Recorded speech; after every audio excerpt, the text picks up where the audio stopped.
मनोज का ट्रांसफर महाराष्ट्र के कोकण जिले में हो गया था। आज वो लोग अपने पुराने घर से वहां पर अपना सामान लेकर जा रहे थे। ट्रक में सामान लोड होते होते शाम के 4 बज गए थे। ट्रक ड्राइवर का चेहरा मनोज को कुछ उतरा उतरा लग रहा था, इसलिए वो ट्रक ड्राइवर के पास गया। अरे क्या हुआ भैया, तुम्हारा चेहरा क्यों इस तरह से उतरा हुआ है? अरे हम लोग शिफ्ट हो रहे हैं, थोड़ा खुश हो जाओ। अरे ऐसी बात नहीं है भैया, मैंने आपको कल शाम को बोला था कि अपना सामान ट्रक में लोड करवा दो, तो हम लोग सुबह जल्दी यहाँ से निकल जाएंगे। अब यहीं पर शाम के 4 बज गए और आपको पता है ना, यहाँ से कोकण जाने में नाना करके भी 8-9 घंटे लग ही जाएंगे। और रात के समय कोकण जाने वाले रास्ते से जाना मतलब खुद ओखली में अपना सर देना है। क्यों भाई, रात को क्या वहाँ पर डाकू लुटेरे घूमते हैं? अरे डाकू लुटेरे नहीं साहब, छलावा घूमता है, छलावा। कितनी बार सुना है हमने कि रात को कभी कोई ट्रक वाला, कभी कोई गाड़ी वाला उस छलावे की चपेट में आ गया, और एक बार जो उसकी चपेट में आ जाता है उसे फिर वो अपने साथ ही लेकर जाता है। मैं तो बोलता हूँ आज रहने देते हैं, कल सुबह यहाँ से निकल जाएंगे। अरे नहीं नहीं, हम अपना एक और दिन खराब नहीं करने वाले। और क्या ये सब छलावा और भूत, सब फालतू की बातें हैं। अन्नू जल्दी से बैठो, चलते हैं फिर। ट्रक ड्राइवर ने उनको चेताने की कोशिश की, मगर मनोज ने उसकी बात नहीं मानी और वो अनु के साथ ट्रक में बैठ गया। ट्रक में ड्राइवर के साथ उसका एक हेल्पर भी बैठा था। उन्हें वहां से निकले हुए लगभग 3 घंटे हो गए थे और बाहर अब हल्का हल्का अंधेरा भी होने लगा था, जिसे देखकर ड्राइवर के साथ साथ अब उसके हेल्पर के चेहरे पर भी घबराहट झलक रही थी। मालिक, अंधेरा सा होने लगा है, हम रास्ते में कहीं रुकेंगे ना? मतलब हम सीधा कोकण तो नहीं जाएंगे ना? क्यों? जब हम कोकण के लिए निकले हैं तो वहीं पर जाकर रुकेंगे ना। अरे नहीं नहीं, क्यों आफत मोल लेनी है?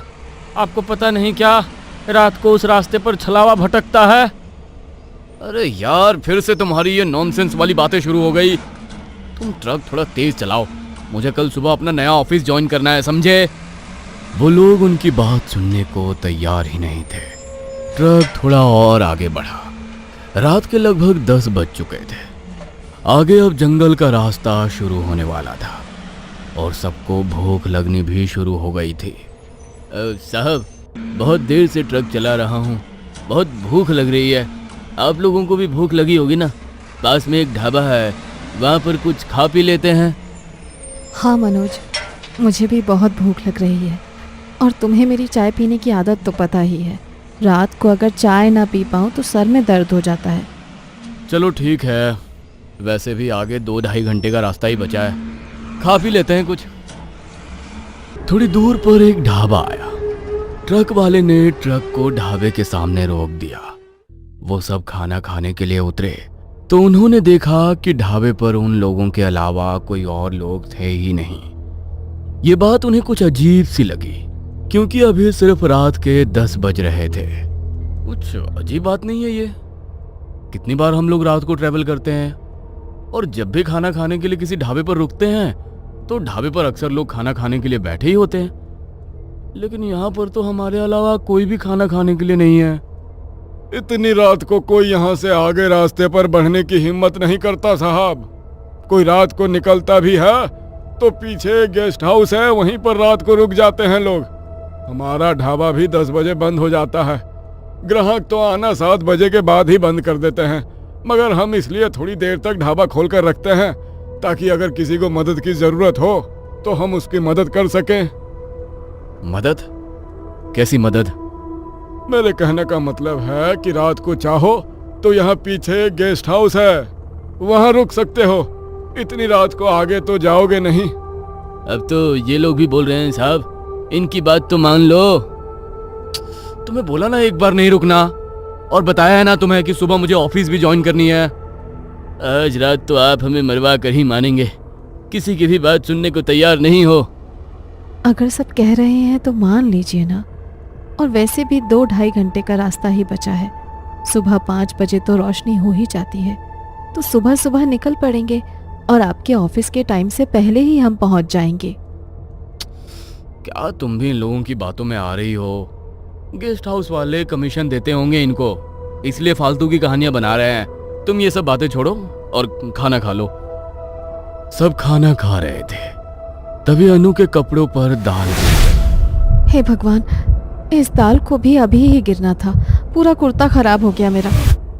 अरे दीदी, वो पीछे वहाँ बाथरूम है, आप वहाँ जाकर इसे साफ कर लो। अनु अपने कपड़े साफ करने के लिए पीछे बाथरूम की तरफ गई। तभी वहां से वापस आते हुए उसे अपने पीछे किसी के पैरों की आहट सुनाई दी। उसने पीछे मुड़कर देखा तो वहां कोई नहीं था। वो फिर से आगे की तरफ बढ़ी, मगर इस बार दोबारा उसे किसी के पैरों की आवाज सुनाई दी। तभी अचानक एक बिल्ली पीछे से उसके सामने आकर कूद पड़ी और वहां से दूसरी तरफ भाग गई। उसने अन्नू को बुरी तरह डरा दिया। ये बिल्ली भी ना डरा दिया इसने मुझे। अनु जल्दी से ढाबे पर वापस आई। तब तक सबने खाना भी खा लिया था। अरे आ गई तुम, चलो चलते हैं। रुको साहब, मुझे भी जरा हल्का होना है, मैं अभी आता हूँ, बस 5 मिनट। थोड़ी देर बाद ट्रक ड्राइवर वापस आया और वापस आकर उसने ट्रक स्टार्ट किया और वो लोग वहां से निकल गए। थोड़ी दूर पर ही जंगल का रास्ता शुरू हो गया। ट्रक वाला और उसका हेल्पर छोटू बहुत घबराए हुए थे। मनोज अपने फोन में कुछ ढूंढ रहा था और अनु का ध्यान आगे रास्ते की तरफ था। तभी सामने देखकर वो जोर से चिल्लाई। उसकी चीख सुनकर ट्रक वाले ने अचानक ट्रक रोक दिया। अनु, क्या हुआ तुम्हें? तुम चिल्लाई क्यों? ट्रक चलाओ प्लीज, यहाँ पर मत रुको, आगे चलो बताती हूँ, पर प्लीज अब बीच रास्ते में दोबारा से ट्रक को मत रोकना। ठीक है मैडम। ट्रक वाले ने दोबारा ट्रक स्टार्ट कर दिया। डर के मारे अनु का पूरा चेहरा पसीने से भीग गया। किसी को भी समझ नहीं आ रहा था कि आखिर हुआ क्या है। अब तो बताओ अनु, क्या हुआ था? क्यों चिल्लाई थी तुम? वो मैं सामने रास्ते की तरफ देख रही थी। अचानक से खून से लथपथ एक आदमी मुझे सामने दिखाई दिया। मुझे लगा कि शायद उसका इस रास्ते पर एक्सीडेंट हो गया है। मैं उसकी मदद के लिए ट्रक रोकने के लिए बोलने ही वाली थी, लेकिन उससे पहले ही वो मेरी आंखों के सामने से गायब हो गया। क्या? ये आप क्या बोल रही हो मैडम? अगर ऐसा है तो इसका मतलब है कि छलावा हमारे पीछे लग चुका है, और अगर एक बार वो पीछे लग जाए तो पीछा नहीं छोड़ता। मना किया था मैंने आप लोगों को रात को इस रास्ते से आगे बढ़ने के लिए, लेकिन मेरी बात नहीं सुनी आप लोगों ने। अब आपकी वजह से हमें भी भुगतना पड़ेगा। अरे चुप करो तुम लोग। तुम लोगों ने ही डरा डरा कर अन्नू का दिमाग खराब कर दिया है। तुम लोगों की बातें सुनकर ही उसे ऐसे भ्रम हो रहे हैं। नहीं मनोज, ये मेरा कोई भ्रम नहीं था। मैंने सचमुच उस आदमी को देखा था। वो मेरी आंखों के सामने से गायब हुआ है। ये लोग बिल्कुल ठीक कह रहे थे। हमें उस गेस्ट हाउस में रुक जाना चाहिए था। मुझे बहुत डर लग रहा है। अरे कुछ नहीं होगा अनु, तुम इस तरह डरना बंद करो और अपनी आंखें बंद कर लो। आंखें बंद रखोगी तो तुम्हें इस तरह के भ्रम भी नहीं होंगे। मनोज के कहने पर अनु ने अपनी आंखें बंद कर ली। तभी उन तीनों को सामने से लोगों का एक झुंड आता दिखाई दिया। वो लोग शादी की तरह सजे धजे हुए थे, मगर ढोल ताशे का कोई शोर शराबा नहीं था। देखने में तो ये कोई बारात नजर आ रही है, मगर ना कोई बैंड बाजा ना कोई ढोल। कुछ अजीब नहीं लग रहा? अजीब तो लग रहा है। आज से पहले तो मैंने भी ऐसी कोई बारात नहीं देखी। अरे उस्ताद, मुझे ये कोई बारात नहीं बल्कि छलावा लगता है। कितनी बार सुना है हम लोगों ने कि छलावा किसी बारात के रूप में आता है। मैं तो कहता हूँ ट्रक पीछे ले लो। छोटू के कहने पर ड्राइवर ट्रक बैक करने लगा, मगर जब उसने ट्रक के साइड मिरर में देखा तो उसे पीछे से भी वही लोग आते दिखाई दिए। वही हुआ जिसका डर था। ये छलावा ही है। साइड मिरर में देखो, पीछे भी वही लोग दिखाई दे रहे हैं। जैसे ही उन तीनों ने साइड मिरर में देखा तो डर के मारे उनके रोंगटे खड़े हो गए। ओह माय गॉड, ये सब क्या हो रहा है? अब तो ट्रक को पीछे लेकर भी कोई फायदा नहीं है। ट्रक को फुल स्पीड में आगे बढ़ाओ और जल्दी निकलो इस जगह से। ट्रक ड्राइवर ने बिना टाइम वेस्ट किए ट्रक को फुल स्पीड में आगे की तरफ बढ़ाया और अचानक वो लोग वहां से आगे की तरफ बढ़ गए। जैसे जैसे ट्रक आगे बढ़ता जा रहा था वैसे वैसे वो लोग भी उन्हें आगे की तरफ बढ़ते दिखाई देते जा रहे थे। डर के मारे उन सबका बुरा हाल हो चुका था। मना किया था मैंने आपको, कितनी बार मना किया था, मगर एक बार भी मेरी बात नहीं सुनी आप लोगों ने। अब आप लोगों के चक्कर में हम दोनों की भी जान जाएगी। उस्ताद, वो लोग तो सामने से दिखने गायब हो गए, लेकिन मुझे लगता है कि हम एक ही रास्ते पर फंस कर रह गए हैं। ये देखिए, ये पानी की प्याऊ वही है जिसके ऊपर ये मटका रखा था। ये तो उस ढाबे से थोड़ी दूर पर ही थी ना, और हम लोग तो वहाँ से बहुत आगे आ चुके हैं। तो फिर ये प्याऊ यहाँ पर कैसे आ गई? ये बिल्कुल ठीक कह रहा है। ये वही प्याऊ है। उसके बगल में ठीक ऐसा ही बेंच था जिस पर कोंकण 2 घंटे दूर लिखा था, और इसके ऊपर भी वही लिखा है। हम एक ही रास्ते पर घूमते जा रहे हैं। इस छलावे ने हमें अपने भ्रम में फंसा लिया है, लेकिन अब हम इस छलावे से बाहर कैसे निकलेंगे? ड्राइवर फुल स्पीड में वहां से ट्रक को भगा रहा था, मगर कुछ देर बाद वो फिर से उसी जगह पर आकर रुक गए और कुछ देर आगे चलने के बाद अचानक बहुत तेज ब्रेक के साथ ट्रक भी वहीं पर रुक गया। अरे, तुमने ट्रक क्यों रोक दिया? मरना है क्या तुम्हें? अरे रोका नहीं है मैंने ट्रक को, बल्कि खुद रुक गया है। इसे भी अभी ही खराब होना था। अगर ये ट्रक आगे नहीं बढ़ा तो हम सब बुरी तरह फंस जाएंगे। हमें आसपास कोई सुरक्षित जगह ढूंढनी होगी जहां हम आज रात रुक सके।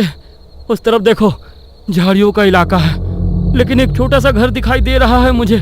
लालटेन की रोशनी भी है वहां पर। लेकिन अगर हम बाहर निकले और छलावे ने हमें पकड़ लिया तो? लेकिन अगर हम इस ट्रक के अंदर बैठे रहे तो भी छलावे का ध्यान इस पर चला जाएगा और हम यहाँ से कहीं भाग भी नहीं पाएंगे। इससे अच्छा है कि हम वहीं पर जाकर छिप जाएं। उन सबको छोटू की बात ठीक लगी और वो ट्रक से निकलकर झाड़ियों के बीच चले गए जहां पर एक छोटा सा घर था। वो लोग उस घर के भीतर गए और उन्होंने दरवाजे को अंदर से बंद कर लिया। वो घर ज्यादा साफ नहीं था, लेकिन वहां 2 बिस्तर रखे हुए थे। एक काम करते हैं, जब तक यहाँ रुके हैं थोड़ी देर आराम कर लेते हैं। मेरे सर में बहुत जोर से दर्द हो रहा है।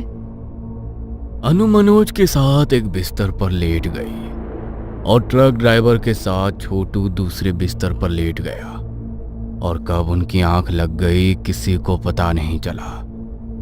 तभी कुछ देर बाद मटके पर रखा गिलास अचानक से नीचे गिर गया और उसकी आवाज से अनु की नींद टूट गई।